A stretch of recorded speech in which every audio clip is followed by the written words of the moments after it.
Comenzamos nuestro segmento de entrevistas y pues en los últimos días ha generado preocupación pues un memorándum divulgado por el Departamento de Justicia de los Estados Unidos en el que se aclara que la ciudadanía estadounidense, incluso aquella obtenida por naturalización, puede ser revocada bajo ciertas circunstancias. Se trata de una herramienta legal que si bien existe desde hace décadas, vuelve a estar digamos que en el foco por su potencial impacto en comunidades migrantes. Y para entender cuándo y cómo se puede perder la ciudadanía si usted es inmigrante y qué implicaciones además legales tiene este tema, nos acompaña el abogado de inmigración Guillermo Nolivos, hoy en miércoles de inmigración. Abogado, bienvenido, buenos días.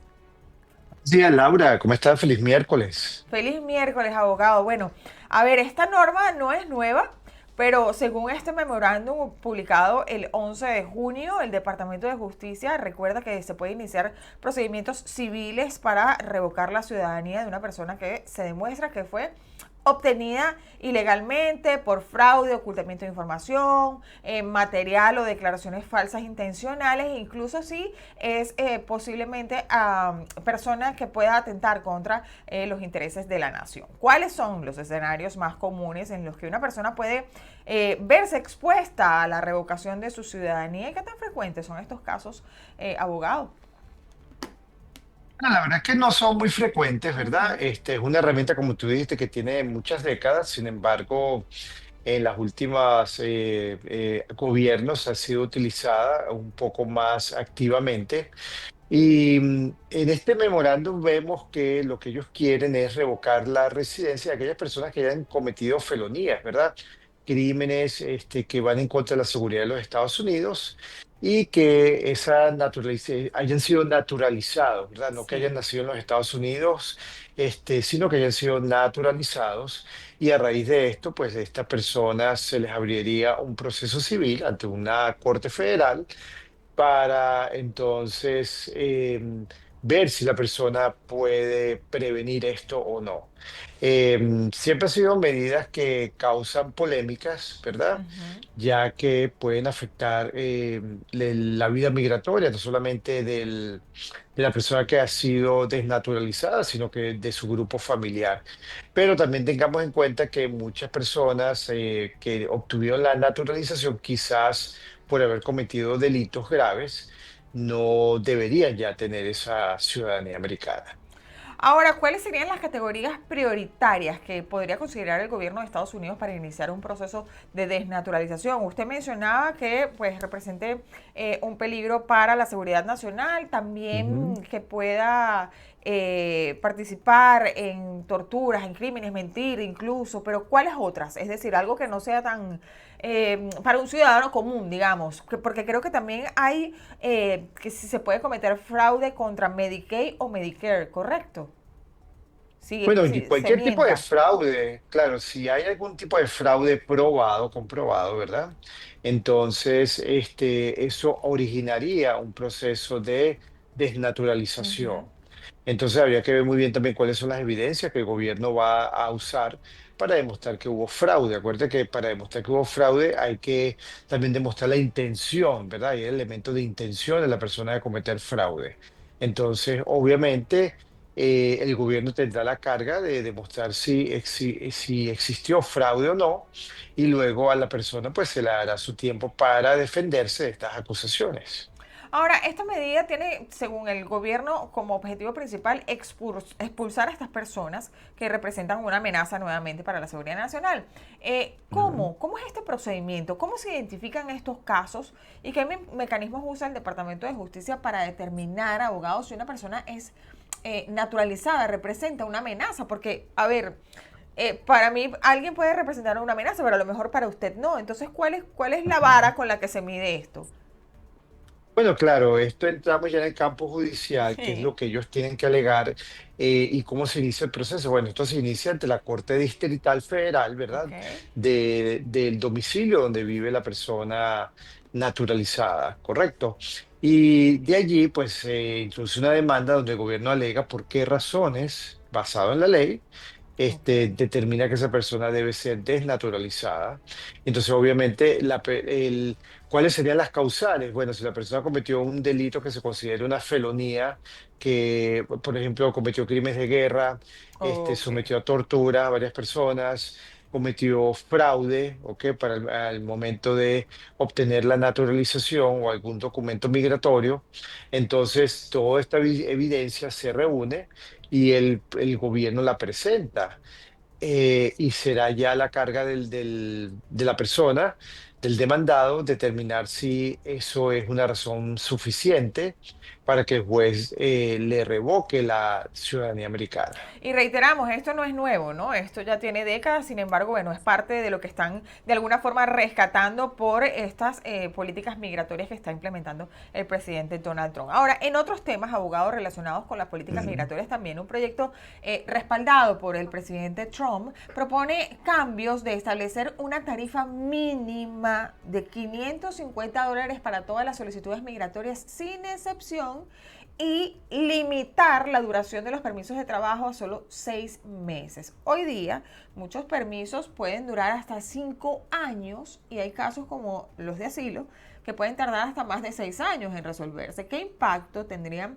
pues estas medidas en los inmigrantes que de bajos recursos, sobre todo, y en quienes están a la espera de respuestas migratorias en estos procesos tan extensos, ¿no? Bueno, claro que va a tener un impacto económico severo. Obviamente, también ellos hablaban de una tarifa de $1,000 para introducir un caso de asilo y de luego tarifas anuales de $100 para mantener el Wow. caso de asilo activo. Claro, todos estos son proyectos que se están estudiando, que se están discutiendo y como yo siempre digo, habría que ver cuál es la versión final, ¿verdad? Que saldría para la firma del presidente si es que llega hasta esos niveles Ok. y qué acciones luego se pudiesen tomar en relación a esto. Ya él intentó inicialmente interferir con lo que sería el permiso de trabajo para asilados y al final pues hubo una demanda que bloqueó, ¿verdad? Esas medidas que ellos estaban tratando de implementar en el término anterior de presidencial. Vamos a ver cómo entonces ellos manejarían esto, porque la verdad que es castigar al aplicante que no tiene la culpa de que existan retrasos tan grandes Claro. en el procesamiento de estos beneficios migratorios. Si el gobierno fuese más eficiente y dedicase más recursos en verdad a temas tan importantes como sería la renovación, lo que es la resolución de millones de casos de asilo, entonces no hubiese necesidad de estas medidas. Abogado, y tengo que hacer una actualización porque es que una juez federal bloquea la terminación anticipada del estatus de protección temporal para migrantes haitianos. Esto pasó el día de ayer y bueno, se espera que hasta agosto sea este bloqueo y bueno, veremos qué pasa. Pero eso es en otras informaciones. Seguramente Correcto. muchas personas haitianas que nos están viendo porque nos ven desde todas partes del mundo. Así que bueno, actualización para ellos. Pero tenemos, abogado, que empezar con las preguntas porque no se hacen esperar. Abogado, mire, Ok. empezamos por aquí. Dice, tengo una pregunta. La diferencia entre la ley federal, esto está compleja. La diferencia entre la ley federal y estatal no era precisamente que la federal, en este caso de inmigración, no se aplicaría en todo el país. ¿Cómo puede una ley ejecutiva estar por encima de una ley federal? ¿Por qué la Corte no decidió eso cuando Denver no quería dejar que Trump fuese candidato allá? Precisamente fue por la aplicación de la ley federal. No entiendo mucho esta pregunta, pero no sé si usted como abogado. Bueno, la verdad que no tenemos claro cuál es lo que él está hablando. Me imagino que está Yo hablando tampoco. de la orden ejecutiva con relación a la ciudadanía por nacimiento, Puede que es ser, lo más sí. reciente que la Corte ha decidido.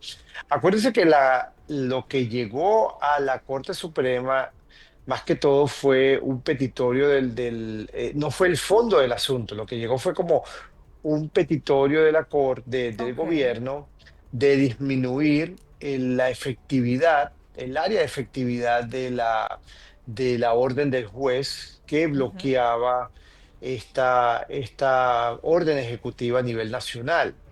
Entonces lo que la Corte está diciendo ahora es que no, es los jueces distritales, no, las medidas cautelares no se pudiesen aplicar a nivel nacional sino Ok, solamente a los que son los demandantes o en el nivel, en el área donde esa corte distrital tendría jurisdicción.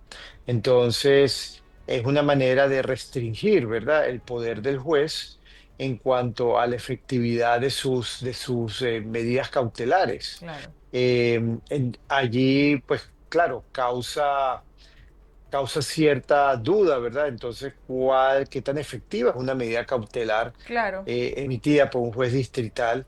Pero acuérdense que estas son medidas que usan tanto los demócratas como los sí, republicanos, ¿ok? Entonces, esto va a afectar a a ambos todos, partidos, porque los republicanos notoriamente usan jueces de Texas distritales, especialmente uno que está en Corpus Christi, para bloquear órdenes ejecutivas de ujú, gobiernos demócratas. Entonces, bueno, ya está, como diríamos nosotros, esta barajita tampoco la tendrían ellos, ¿ok? Para claro, hacer las cosas que ellos hacen. Entonces, es para ambos esta decisión, que le favorece en este momento al presidente porque limita entonces el ámbito de aplicación de esta orden del juez. Claro, se pudiese analizar de esa manera, pero el fondo del asunto de todas maneras no está decidido, o sea, todavía no sabemos, las cortes no han dicho si esa orden ejecutiva es constitucional o no es claro. constitucional. Sí, eso Ujú. todavía no está aclarado. A ver, una pregunta. Tengo mi primera cita de corte el 10 de julio. Estamos a poquitos días. Hizo la pregunta a tiempo. Y es un caso Ujú. familiar con mi esposa y mi hija. Quería preguntarle si debo llevar a mi hija también a la corte. Es en Chicago, Illinois, mi cita. Bueno, depende qué fue lo que le dijo el juez de Ujú, inmigración en la corte anterior. Si el juez de inmigración le dijo, no hace falta que venga su hija, no tiene que llevarla. Si es la primera vez que va a la corte, no ha ido antes, pues sí debe llevarla, ¿ok? Entonces ok. todo va a depender del avance del caso y si usted tuvo cortes anteriores, si el juez entonces exoneró a su hija de estar presente en esa audiencia. Ok. Somos una familia de tres. Mi hijo está pasando por una enfermedad terminal. Wow, lo lamentamos mucho. Y en espera de un trasplante de hígado. Venimos con el parol humanitario. Estamos en problemas. Si nos quedamos, nos pueden deportar. Si nos vamos, mi hijo llega solo a morir. Somos de Nicaragua. ¿Qué podemos hacer? Bueno, lamentablemente, sí, el parol humanitario, pues, lo están revocando y limitando la duración del mismo. Usted tendría que rápidamente consultar con nosotros, si quiere, ¿verdad? Están nuestros Claro. teléfonos, para determinar si es viable introducir un auxilio migratorio que les permite entonces continuar su estadía aquí en Estados Unidos y tratar de que esa estadía se convierta en algo permanente. Bueno, y ahí tienen los teléfonos del abogado Guillermo Nolivos para que pues haga todos los trámites con él y con su equipo y pues por supuesto también pueda darle orientación más específica. Ahora, por motivos de Correcto. salud perdí mi corte, una apelación, ¿cuánto dinero cuesta? ¿Cuánto dinero cuesta? Bueno, usted intentar apelar tiene un costo con el gobierno de $110. Ajá. Obviamente que los abogados cobran diferentes tarifas, dependiendo de dónde estén ubicados en el país, para llevar este tipo de casos. Abogado, quisiera me ayudara, pero tengo miedo a mí nunca me han agarrado. Tengo esposa aquí, pero solo tiene TPS y yo tengo 20 años aquí. Ok, y me imagino que usted no tiene estatus migratorio, pues la verdad es que es un poco difícil ver de qué manera se le pudiese usted ayudar si no estaría casado con un ciudadano o ciudadana americana. Entonces, el hecho de que su cónyuge tiene TPS es de poca ayuda para usted, porque acuérdese que el TPS no se puede transferir Ujú. hacia a cónyuge, sino es una aplicación individual. Ahora, abogado, ¿cómo una persona pasa 20 años en un país sin tener estatus migratorio? Bueno, porque anteriormente, los temas migratorios no eran tan, lo que era la implementación de las leyes migratorias no era tan agresivo como lo hemos visto en los últimos años. Entonces, para la persona era más fácil pasar desapercibida, trabajar sin un permiso de trabajo, ahora ya es más difícil conseguir trabajo si tú no tienes una autorización de empleo o un estatus migratorio que te permita trabajar en los Estados Unidos. Abogado, aquí hay una novela. Vamos a Ay, Dios ver mío. si vamos a ver cómo resolvemos este caso. Abogado, el ex esposo de mi esposa estaba esperando su residencia en El Salvador. Estando allá, ellos terminaron su relación sentimental y fue cuando la conocí. Luego que él volvió en diciembre del 2022, se divorciaron y nosotros nos casamos hace 2 meses. Hasta ahí todo bien. Ok. Quiero llevar mi formulario, pero no sé si es recomendable decir que la conocí y vivo con ella mientras su ex esposo estaba en proceso. Claro, ahí lo que puede ocurrir es que puedan acusarla a ella de haber cometido fraude, porque Oh, si ella estuvo involucrada, si en el procedimiento consular fue recientemente y ya la relación no existía, ¿verdad? Ya no había una ujú, relación marital. Pues en ese momento la persona tuvo que haber ido a una entrevista y quizá en esa entrevista tuvo que haber dicho que sí, que venía a vivir con su cónyuge, etcétera, etcétera, aquí en Estados Unidos.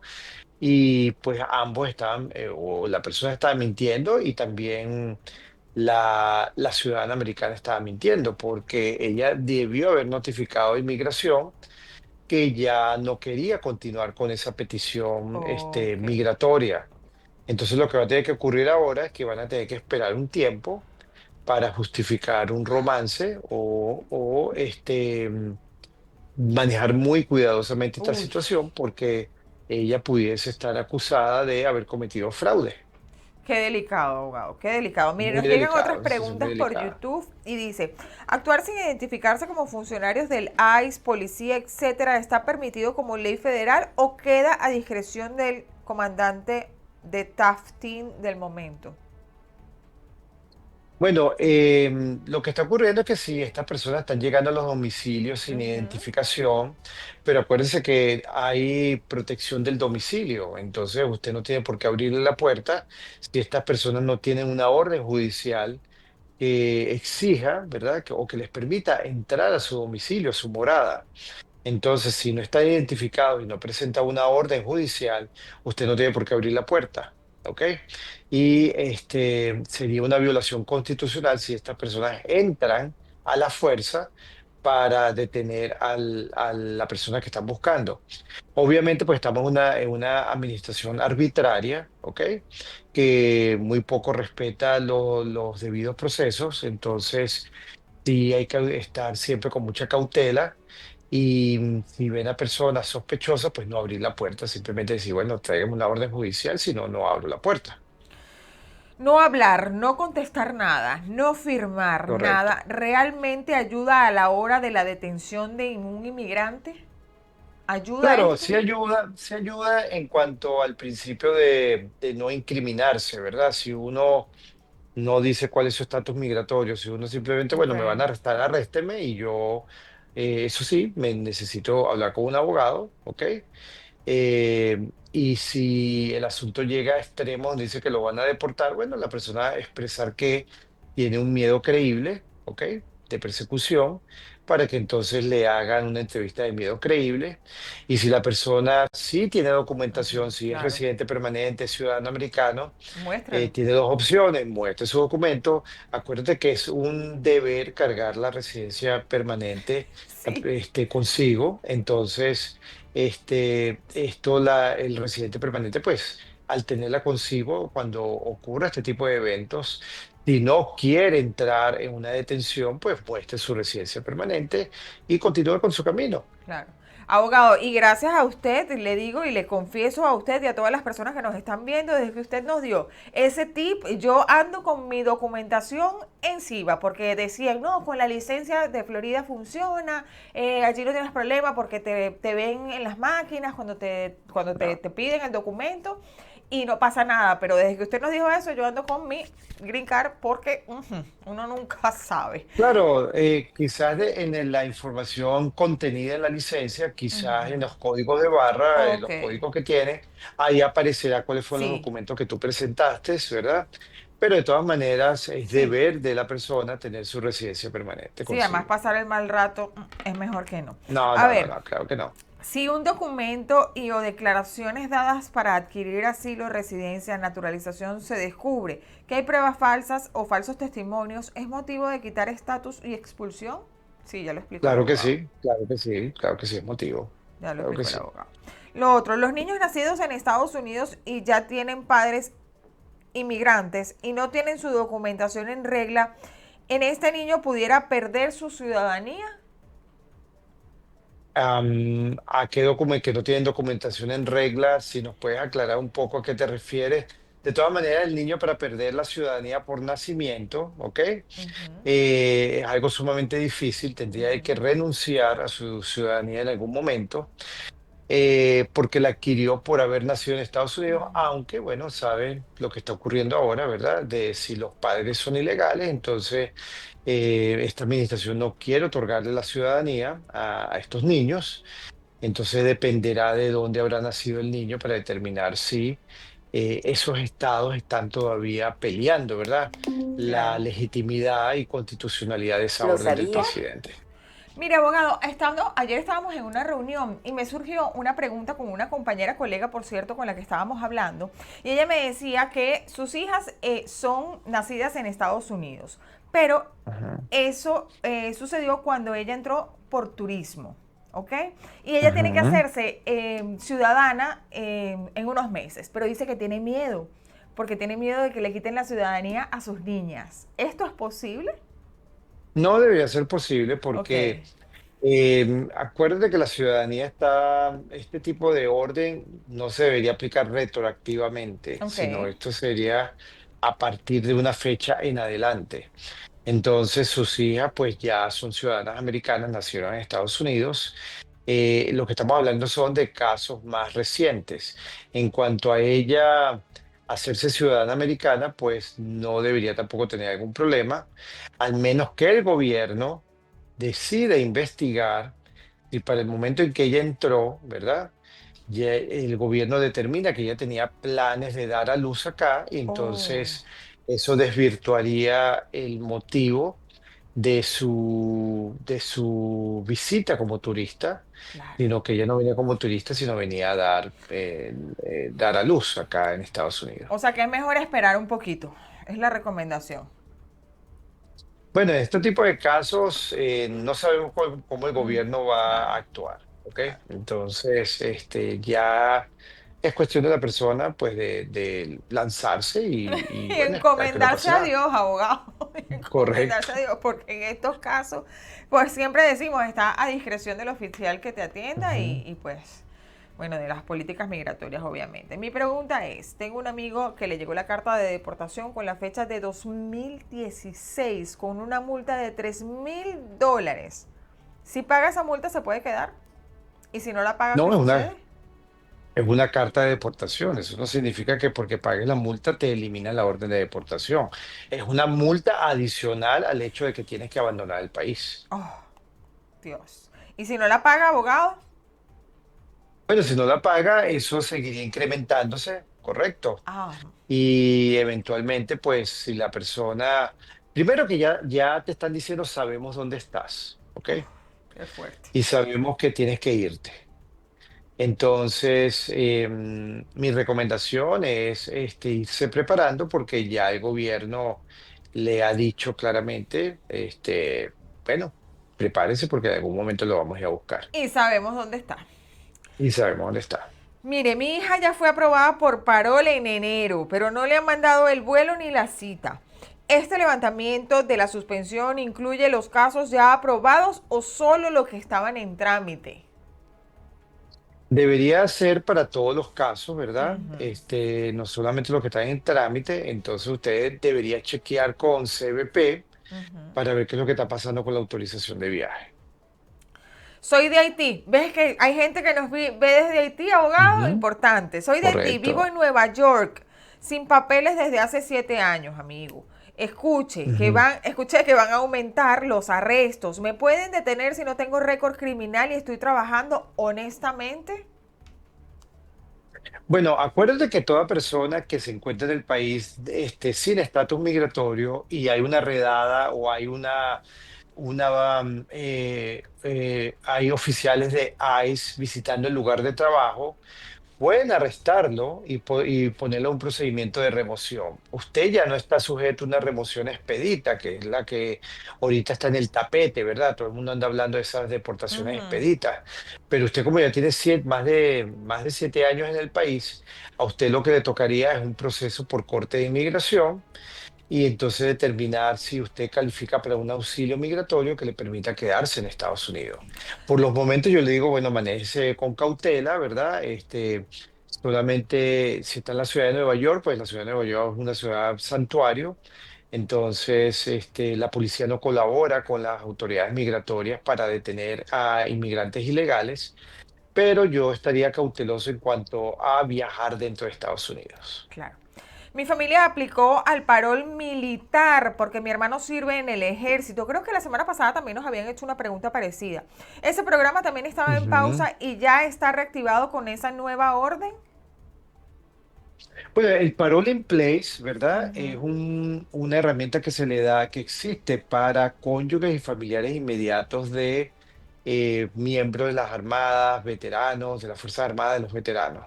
Eso siempre ha estado activo y lo que hay que demostrar, bueno, es que es un cónyuge de una persona de las Fuerzas Armadas para que entonces le emitan un I-94 persona a empezar su proceso de ajuste de estatus dentro de los Estados Unidos. Bueno, una de las últimas preguntas, soy madre de 2 hijos ciudadanos y yo tenía TPS. El hecho de que ellos sean nacidos aquí me ayuda a obtener algún tipo de estatus. Pregunta recurrente, abogado. Eso es una pregunta. Bueno, es después de los 21 años Ujú. que de cumplido de los hijos ciudadanos americanos y hay que determinar si usted entró legalmente o no a los Estados Unidos. Importante. Entonces, llámenos, ¿verdad? Para consultar su caso. Sí hay posibilidades, pero dependerá mucho de la edad de sus hijos y de la manera con que usted entró a los Estados Unidos. Abogado, como siempre, un placer. Allí tienen los números del abogado Guillermo Nolivos, nuestro abogado de cabecera, de confianza, con los ojos cerrados. Se lo recomendamos a él y a todo su equipo que está dispuesto para ayudarles y para encaminarlos en ese proceso para que usted tenga un estatus legal en este país si desea quedarse y si no, pues ya allí es decisión de cada quien, pero el abogado es la persona indicada. Abogado Guillermo Nolivos, muchísimas gracias como siempre por estar con nosotros, por responder todas nuestras dudas y la de nuestra audiencia. Y bueno, será hasta el próximo miércoles. Claro que sí, Laura. Gracias a todos los que se conectaron. Disfruten el fin de semana largo. Tenemos Oh, el 4 ¿verdad? de julio este viernes. Así que bueno, disfruten en compañía de su familia. Ahí tienen nuestros teléfonos para cualquier duda, consulta. Y bueno, feliz miércoles y nos vemos la próxima semana y bueno, estaremos discutiendo cualquier noticia que esté en el tapete que todas las semanas este presidente no nos defrauda en cuanto a noticias.